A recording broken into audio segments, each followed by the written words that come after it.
This is Chris McDaniels. Like, subscribe to TNW Wrestling on YouTube, subscribe to my other channel, Word of Chris, and subscribe to this channel, Chris McDaniels, and follow me on all my social media accounts. I'll be down there in the description box. And I'm here to do my WWE Friday Night SmackDown June 6, 2025 reviews. So here we go, discussing about tonight's episode of Friday Night SmackDown. Now we kick off the show with the first segment of the night, where we see Seth Rollins coming out there with Braun Breaker, Bronson Reed, and Paul Heyman. So yeah, Seth Rollins comes out there to the ring.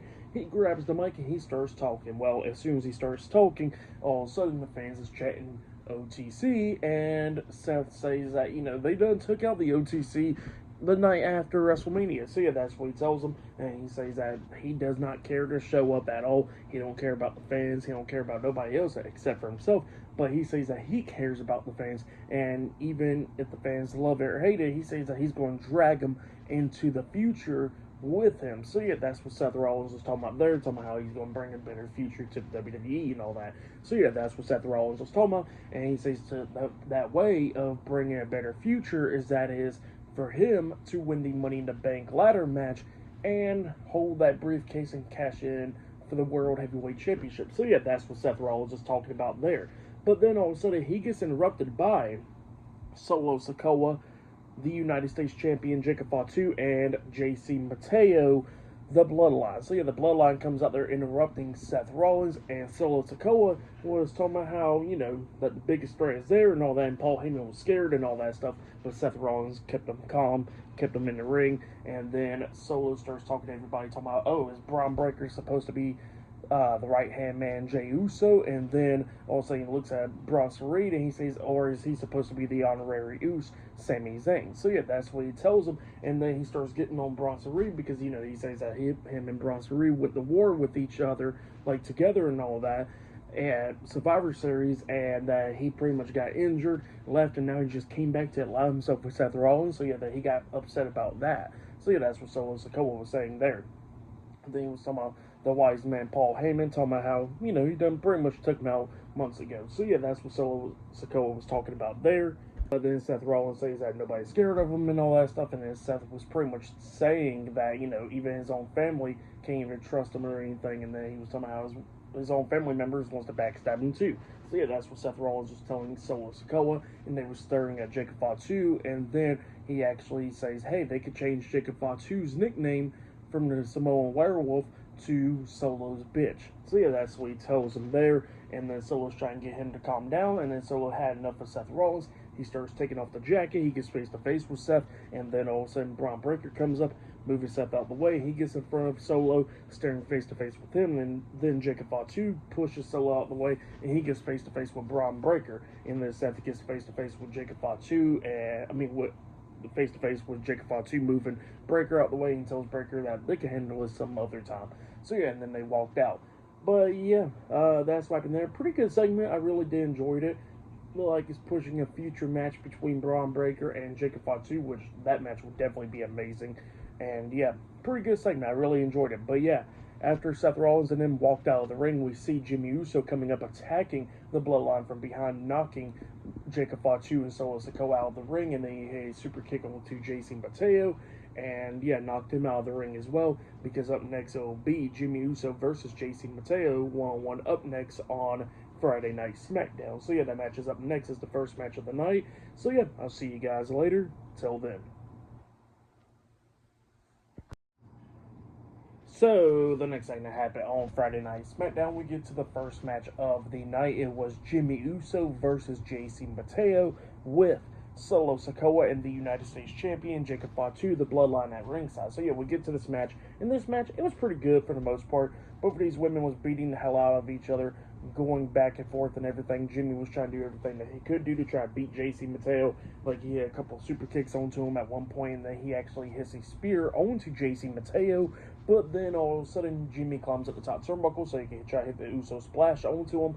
But then we see Solo Sikoa getting up on the ring apron, distracting the referee. And while he was distracting the ref, Jacob Fatu gets up on the ring apron, distracting Jimmy Uso. So Jimmy got off the top turnbuckle, and he's face to face with Jacob Fatu, but then JC Mateo was trying to attack Jimmy from behind, but Jimmy moved out of the way, so JC accidentally knocks Jacob off the ring apron, and then that gives Jimmy the opportunity to roll up JC for the 1, 2, 3. So yeah, Jimmy Uso defeated JC Mateo tonight in a one-on-one match, and then after the match ended, Jimmy Uso then quickly got out of the ring and all that stuff, and then JC and Jacob Fatu was kind of like arguing and stuff, while Jacob Fatu's outside of the ring, and he starts walking away, and then JC was telling Solo that he's not the problem, it's Jacob Fatu that's the problem. So yeah, that's what he was saying there while they was arguing.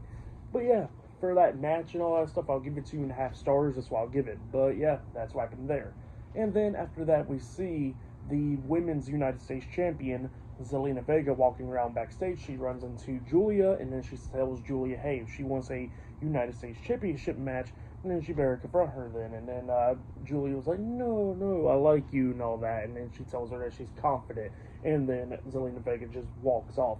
And Julia is just staring at her. So yeah, that's what happened there. And yeah, up next we'll be seeing Zelina Vega versus Piper Niven one-on-one up next on SmackDown. So yeah, that match is up next. So yeah, I'll see you guys later. Till then. So, the next thing that happened on Friday Night SmackDown, before we talk about the next match of the night, we gotta talk about a segment that happened backstage. So yeah, we see the United States Champion, Jacob Fatu, walking around backstage, and he runs into Damian Priest, and Damian Priest tells him that it's pretty tough to work around with family because he already knows how that is, talking about the Judgment Day and all that. But then he tells Jacob Fatu that he got his eyes set on that United States Championship and how he'll be coming after it pretty soon. So yeah, that's what Damian Priest tells Jacob Fatu, and Jacob Fatu tells him that he could come up and get the shot if he wants, but after he beats him, he says that he's going to go right back in the back of the line. So yeah, that's what Jacob Fatu tells him, and he can fit in. But yeah, then after that, we get to the next match of the night. It was the Women's United States Champion, Zelina Vega, versus Piper Niven, with Chelsea Green and Alba Fire at ringside in a Bakersfield brawl match. So yeah, we get to this match, no disqualification and all that. They use a bunch of weapons in this, kendo sticks, steel chairs, all that stuff. So yeah, they was beating the hell out of each other. At one point in the match, when we was getting close to the ending, we see Zelina Vega hitting an Avalanche Code Red onto Piper Niven. She pinned her 1, 2 Alba Fire bricks and a pin at the count of 2 by dragging Zelina Vega out of the ring, and then we see Piper Niven going at it with Zelina Vega, slamming her outside the ring. They get the table, set up a table, obviously got that Slim Jim logo on the table and all that stuff, and then it looked like Piper Niven was going to put Zelina Vega through the table because she had her leg across the table and she climbed up the second turnbuckle. But then Piper Niven sees Julia coming up through the crowd, and she points out to Chelsea Green and Alba Fire, and then we see Julia jumping off the barricade with a crossbody onto Chelsea Green and Alba Fire, taking both of them out, and then she grabs a kendo stick and starts beating Piper Niven, and then we see Zelina Vega hitting a powerbomb onto Piper Niven through the table, pinning her for the 3 count, ending the match. So Zelina Vega defeats Piper Niven in the street fight tonight on SmackDown. That's what happened there. And then after the match ended, we see Julia coming into the ring celebrating with Zelina Vega, holding her hand up and all that. But then we see Julia attacking Zelina Vega by hitting her with the headbutt, picking her up, hitting the Northern Light bomb onto Zelina Vega, laying her out, and then she grabs onto the Women's United States Championship, holding it up high while having her foot on Zelina Vega. So yeah, that's what happened there for the match and what happened after the match. I'll give it all 3.5 stars. That's why I'll give it. It was a pretty good match. But yeah, that's what happened there. But then after all that stuff, we see backstage the World Heavyweight Champion Jey Uso sitting around, and then Cody Rhodes comes up, checking on Jey and everything, seeing if everything's all right. And then Jimmy Uso comes up, checking if everything's all right too. And then Jey was like, why is everybody coming up to me and all that stuff, asking if I'm all right? And then Jimmy was like, look, I understand you get the tag team match tomorrow night, and then he says that he gets the world title on Monday and all that. So yeah, that's what he was telling him. And then Jey was talking about how he's going to be focusing on all that, how he's going to win it all, and that's what champions do. So yeah, that's what he tells him there, and they walked off.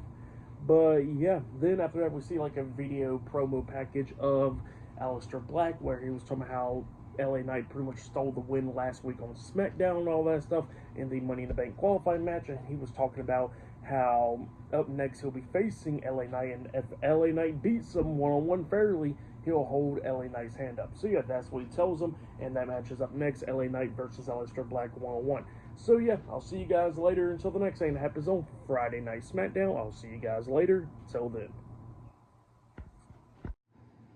So, the next thing to happen on Friday Night SmackDown, we get to the next match of the night. It was LA Knight versus Aleister Black one-on-one on Friday Night SmackDown. Now, before we talk about this match, LA Knight came out there and he starts cutting a promo first. He grabbed the mic and he starts talking about Aleister Black and how Aleister Black has an issue with him because, he beat Aleister Black and Shinsuke Nakamura to qualify into the Money in the Bank ladder match. So yeah, that's what LA Knight was talking about there. But he says that he don't blame Aleister Black for having an issue with them because, it was his dream too. So yeah, that's what he was saying there. But then he was talking about how this is the third year in a row that he's going to be in the Money in the Bank ladder match, and he says that he should have won the damn thing the first time. So yeah, that's what LA Knight was talking about there. But then he starts talking about all the Money in the Bank participants, and he was talking about how Penta, a lot of people likes Penta, Andrade, a lot of people likes Andrade. But then he was talking about Solo Sikoa, how nobody likes him, and same for Seth Rollins, and that's what he was talking about there. And he was talking about how it doesn't matter what all these five guys got anything to do, but he says that, he says that he's going to be the one winning the Money in the Bank ladder match. So yeah, that's what LA Knight says. And then we get to the match. LA Knight versus Aleister Black. In this match, it was a pretty good one. Both of these guys beating the hell out of each other, going back and forth and everything. LA Knight trying to counter the Black Mass multiple times.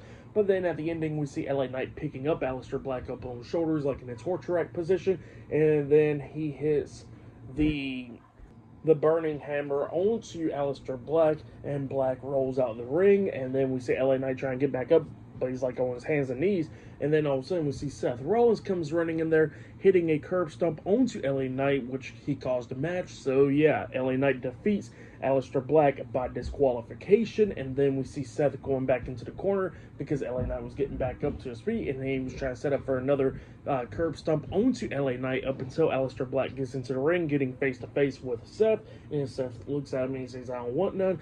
Aleister Black turns around, he gets hit with a spear by Braun Breaker, and then we see Bronson Reed hitting a senton onto LA Knight, and then we see LA Knight get hit with a spear by Braun Breaker, and then we see Seth Rollins hitting a curb stomp again onto LA Knight, laying him out. So yeah, Seth Rollins, Braun Breaker, and Bronson Reed standing tall tonight on SmackDown by laying out Aleister Black and LA Knight. So yeah, that's what happened there for that match. What happened after the match, I'll give you all 3 stars. That's why I'll give you. It was pretty good stuff. But yeah, that's what happened there. But then after that, we see the Raw General Manager, Adam Pearce, and the SmackDown General Manager, Nick Aldis. They was talking, and they announced that at Night of Champions, they will be the King and Queen of the Ring tournament. So yeah, it looks like in the next couple weeks, we're going to get to all the finals and all that stuff for the finals to happen at Night of Champions for those 2 tournaments, and we'll start off in the first round as Fatal 4-Way matches. There'll be 4 Fatal 4-Way matches for the women and the men, and then it'll go on to one-on-one matches in the semifinals and the finals of the King and Queen of the Ring tournament. So yeah, that's what he was talking about there. So yeah, that was pretty good, and looks like the tournaments are definitely happening this year. And then they was talking about how the winners of those tournaments will get a title match at SummerSlam. So yeah, that's what he was talking about there. But then after that, we see Byron Saxton. He comes out there interviewing Jay Cargill backstage, and Jay was talking about how she's upset that she can't go into the Money in the Bank ladder match, but she can't do nothing about it. But then she was talking about how, she can get into the Queen of the Ring tournament and try to win the thing there. So yeah, that's what she was talking about there. And then Charlotte Flair comes up, and Charlotte Flair was talking about the same thing, talking about how she's the queen and all that. And then Tiffany Stratton walks by and saying something, and she walks off. So yeah, that's what happened there. But up next, we're going to be hearing from Tiffany Stratton on Friday Night SmackDown. So yeah, I'll see you guys later. Till then. So the next thing that happened on Friday Night SmackDown, we get to the next segment of the night. But before we talk about the in-ring segment, we got to talk about a couple things that happened before that. So yeah, we see a promo package with Legado del Fantasma, where they was talking about how they got a plan and all that, and they was talking about how they're going to win their match tomorrow at Worlds Collide, and they're going to go with this plan, and that family always wins and all that stuff. So yeah, that's what he was talking about there. But then after that, we see Byron Saxton interviewing American Made backstage, and Chad Gable was talking about how he couldn't qualify into the Money in the Bank ladder match, but he says that his good pal El Grande Americano's qualified into it. And he says that he's going to win it, but then he was talking about how he got some match against Van Kingo at Worlds Collide, how he's going to win the AAA Mega Championship. So yeah, that's what Chad Gable was talking about there. And then Andrade interrupts him, and Andrade was speaking in Spanish. And all Chad Gable was saying "C," and then Penta comes up speaking in Spanish, and then Chad Gable still saying "C," and then he tells him that he got enough of this crap, and pretty much the Creed brothers, and we see Andrade and Penta pushing each other up until Nick Aldis comes up and he makes a taxi match with all four of them later on tonight on SmackDown. So yeah, that's what he tells them there. But then after that, we get to the next segment of the night where we see the WWE Women's Champion, Tiffany Stratton. She comes out there to the ring and she was talking about the Money in the Bank ladder match, and how she won the Money in the Bank ladder match last year, and how pretty much she knows how it feels to cash in that briefcase and become champion. But then she was talking about how nobody's going to be cashing in on her. So yeah, that's what Tiffany Stratton was saying there, up until she gets interrupted by Rhea Ripley. And Rhea Ripley was talking about how she never been in the Money in the Bank ladder match, and she don't know how it feels to cash in the briefcase because she never had to be in it. So yeah, that's what she was talking about there. But then she was talking about how she knows how it feels to be a champion and all that. And she says that that's what she wants once again, is that feeling to be a champion once again. So she's going to do whatever it takes to win the Money in the Bank ladder match and become champion once again. So yeah, that's what Rhea Ripley tells Tiffany Stratton, confronting her. And then after that, we see Stephanie Vaquer and Alexa Bliss coming out there, because up next it'll be a 6-women's tag team match. It will be Rhea Ripley, Alexa Bliss, and Stephanie Vaquer versus Julia, Roxanne Perez, and Naomi in a 6-women's tag team match up next on SmackDown. So yeah, the match is up next, and yeah, I'll see you guys later. Till then.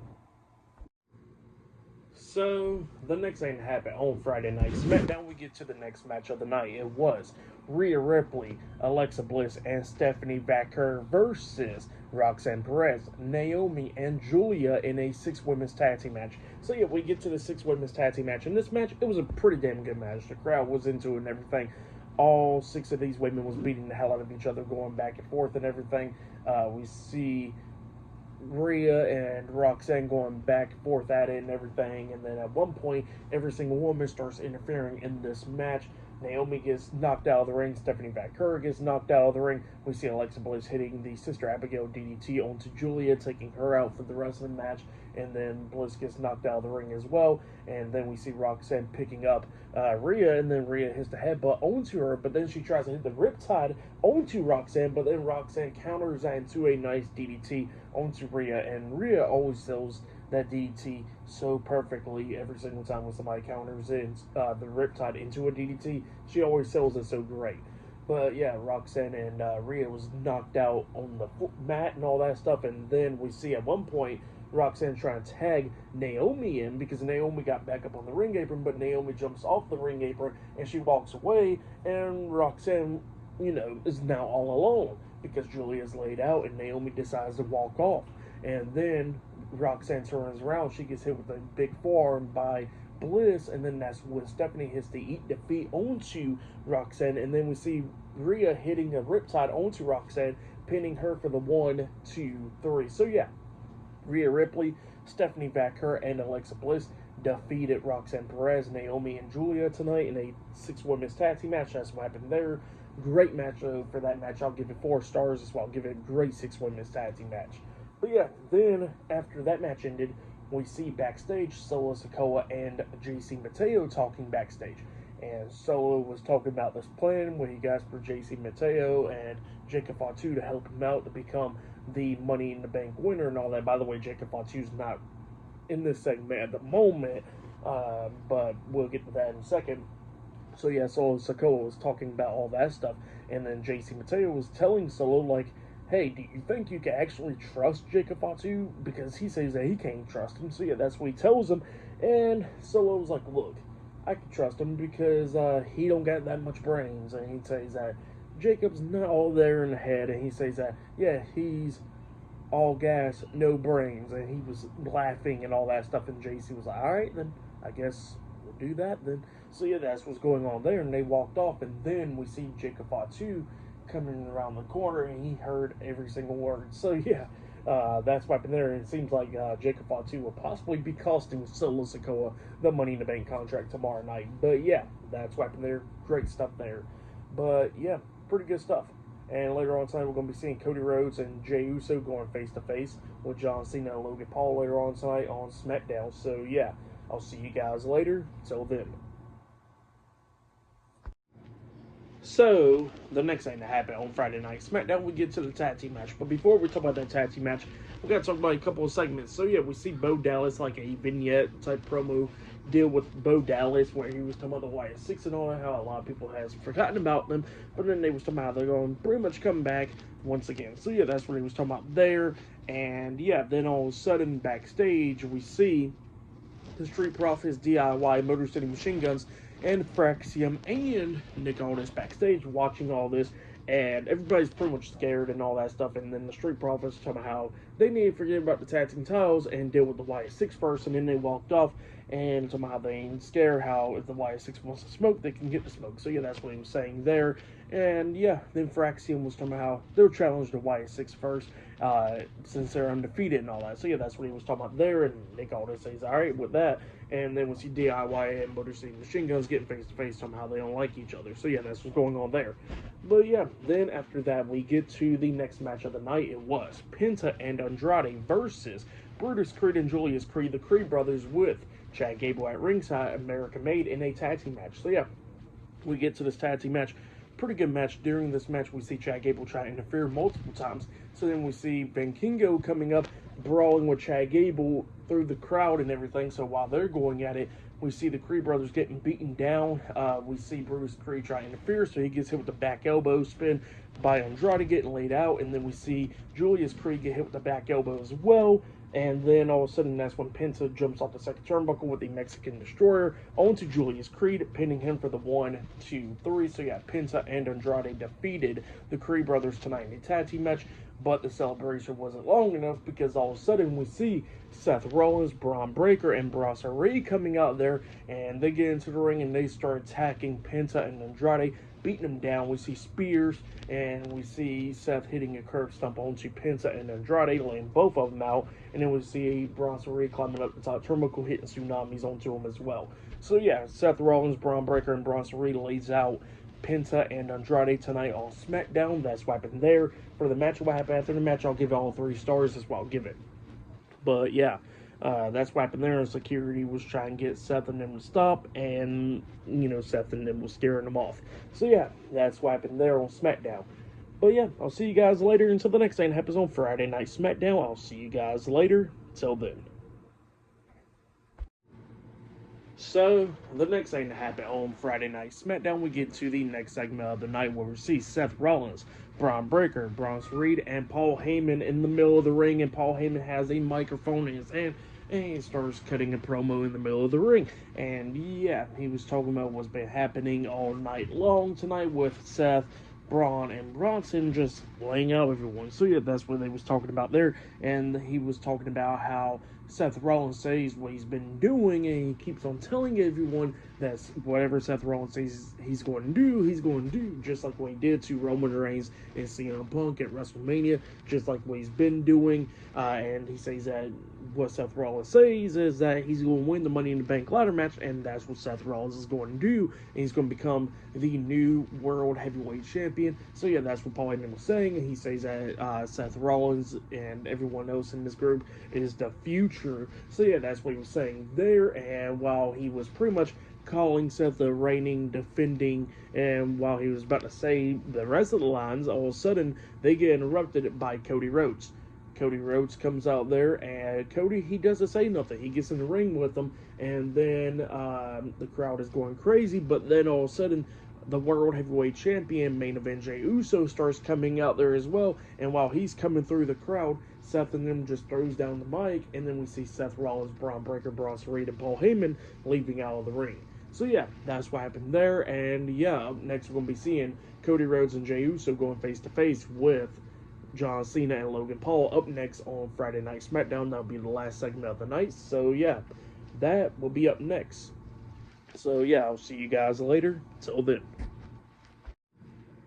So the next thing that happened on Friday Night SmackDown, we get to the final segment of the night where we see Cody Rhodes and the World Heavyweight Champion Jey Uso already in the ring. So yeah, they was already standing in the ring, and yeah, Cody grabs the mic and he starts talking about the match for tomorrow night at Money in the Bank, where it'll be Cody Rhodes and Jey Uso versus John Cena and Logan Paul in a tag team match. So yeah, he was talking about that, and Jay was talking about how it's going to be a yeet down tomorrow night at Money in the Bank. So yeah, that's what he was talking about there, to how they're going to handle John Cena and Logan Paul. But then all of a sudden, the WWE champion John Cena, he comes out there, and before he can even say anything, all of a sudden we see Logan Paul coming up, attacking Jay, hitting him with the right hand, and then Cody comes up grabbing onto Logan, trying him with Crossroads, up until Cena grabs the WWE championship, hitting Cody upside the head, laying him out, and then we see John grabbing Jay, hitting the Attitude Adjustment on the Jey Uso, and then Logan Paul hits the Pulverizer onto Cody Rhodes, and then we see Logan climb up the top turnbuckle, jumping off with a frog splash onto Cody, and then he climbed up the top turnbuckle again, hitting a frog splash onto Jey Uso, laying them both out, and then John Cena grabs the mic, and then he was talking about how tomorrow night at Money in the Bank, they are going to become the winners, and then pretty soon Logan Paul is going to be getting that World Heavyweight Championship, because he's going to be a future world champion, while he's going to be the last real WWE champion. Then all of a sudden he looks at Cody Rhodes and he tells Logan to go ahead and get Jay. So then John throws Cody into the ring, and he has the Attitude Adjustment onto Cody Rhodes, laying him out, and then Logan throws Jay back into the ring, and then Logan hits Jay with the right hand, laying him out as well. So yeah, John Cena and Logan Paul lays out Cody Rhodes and Jey Uso, and then John grabs the mic and he was talking how Logan's going to be the future world champion, how he's going to remain as the last real WWE champion, and the fans was chanting, "We want truth," during the segment, and he says, "Oh, y'all want the truth? Here's the truth," and then that's what he tells everybody right there. So yeah, they was chanting our truth, and John Cena just used that chant into his promo. So yeah, that was pretty cool there. Not gonna lie, that part at least, you know. But yeah, that's what happened there. John Cena and Logan Paul ending off the show with Cena holding up the WWE Championship, while Logan Paul's holding up the World Heavyweight Championship. So yeah, that was Friday Night SmackDown. It was that was the end of Friday Night SmackDown right there. So yeah, pretty good show for match of the night. I gotta say, it was that 6 women's tag team match. But yeah, the show was pretty good. For the whole show, I'll give it 9 stars as well. It was a pretty good show. Still pretty long with the 3 hours, but still a pretty good show for tonight at least. But yeah, looking forward to Money in the Bank tomorrow night. I'll be doing my reviews for Money in the Bank and Worlds Collide tomorrow. Look out for that. I'll be having my predictions up for Money in the Bank sometime tonight. But yeah, that's been my WWE Friday Night SmackDown June 6, 2025 reviews. Like, subscribe to TNW Wrestling on YouTube, subscribe to my other channel, Word of Chris, and subscribe to this channel, Chris McDaniels, and follow me on all my social media accounts. Y'all be down there in the description box, and I'll see you guys later for tomorrow night's Worlds Collide and Money in the Bank. See you guys later. Till then.